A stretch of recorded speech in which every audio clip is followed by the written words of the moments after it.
Delhi Rao's coaching centre ఘటనకు నిరసనగా విద్యార్థుల ఆందోళనలు కొనసాగుతున్నాయి.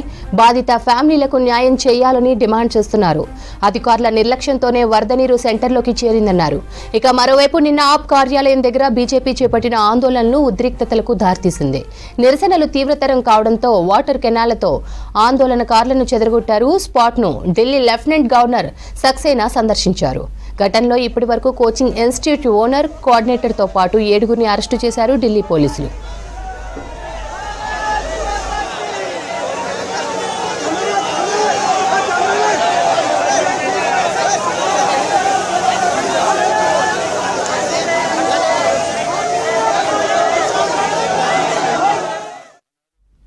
ప్రమాదం జరిగిన ప్రాంతంలో డ్రైనేజ్ క్లీన్ చేయడంలో అలసత్వం వహించిన ఎంసీడీకి చెందిన ఒక జూనియర్ ఇంజనీర్, 2 అసిస్టెంట్ ఇంజనీర్లను సస్పెండ్ చేశారు. ఘటనతో అలర్ట్ అయిన ఎంసీడీ అధికారులు అక్రమ నిర్మాణాలపై చర్యలు చేపట్టారు. ఢిల్లీలో నిబంధనలకు విరుద్ధంగా నడుపుతున్న 20 కోచింగ్ సెంటర్లను సీజ్ చేశారు. ఢిల్లీ కోచింగ్ సెంటర్లో వరద నీటిలో మునిగి 3 చనిపోవడంపై తీవ్ర ఆందోళన వ్యక్తం చేశారు పార్లమెంట్ సభ్యులు. బాధ్యులను శిక్షించాలని పార్టీలకు అతీతంగా కోరారు. కోచింగ్ సెంటర్ల మాఫియాపై చర్యలు తీసుకోవాలని డిమాండ్ చేశారు. విద్యార్థుల మృతిపై విచారణకు కేంద్ర హోంశాఖ ఒక ఉన్నత స్థాయి కమిటీని నియమించింది. మరోవైపు విద్యార్థుల మరణానికి కారణమైన వారిపై చర్యలు తీసుకోవాలని సుప్రీంకోర్టు చీఫ్ జస్టిస్ కు లెటర్ రాశారు అవినాష్ దూబే అనే విద్యార్థి.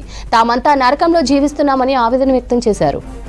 25 years I've been seeing this kind of things already happening here. यहाँ पर जितना भी ड्रेनेज सिस्टम था, द रीज़न इज़ यहाँ पर वाटर लॉगिंग का रीज़न क्या है, यहाँ से झंडेवालन का जो इंक्लाइन है इट इज़ 3 to 4 डिग्रीज. यहाँ से राजेंद्र प्लेस का जो इंक्लाइन है that is also 3 to 4 degrees. पूरा का पूरा पानी बह के इस साइड ऐसे टच होता है. This is a low ground area. यहाँ के जो सीवर्स थे, इसके इस सड़क के नीचे ही सीवर्स थे, दे आर ब्लॉक्ड. इतना सेल्टिंग हुई है, इतना बारिश का पानी आया है. इस सड़क को खोद के मेरा ख्याल है 10 साल के अंदर 2 बार ही खोदा गया होगा. The sewer lines which are suppose to be changed, पहले यहाँ पर 2.5 स्टोरीज मकान थे, अब वो 4 स्टोरीज मकान हो गए हैं. जो रियलिटी चीज़ है, यहाँ के जो सीवर की लाइन्स है दे आर चोक्ड बिकॉज उनका थिकनेस, उनका डायमीटर इतना बड़ा नहीं है. They can accommodate so much water. It is not an easy task sir. With in 10-15 minutes तक इतना पानी जा रहा है. पीपल आर ब्लेमिंग द कि धार आई है वहाँ पर. It's not the only reason. इतना ज़्यादा चोक कैसे हो गया, इतना पानी आया कैसे? हरिद्वार वाली अगर बारिश हो जाए यहाँ तो फिर तो दिल्ली डूब जाए. लुटियंस में तो नहीं होता, आगे भी नहीं होता, इसी जगह पे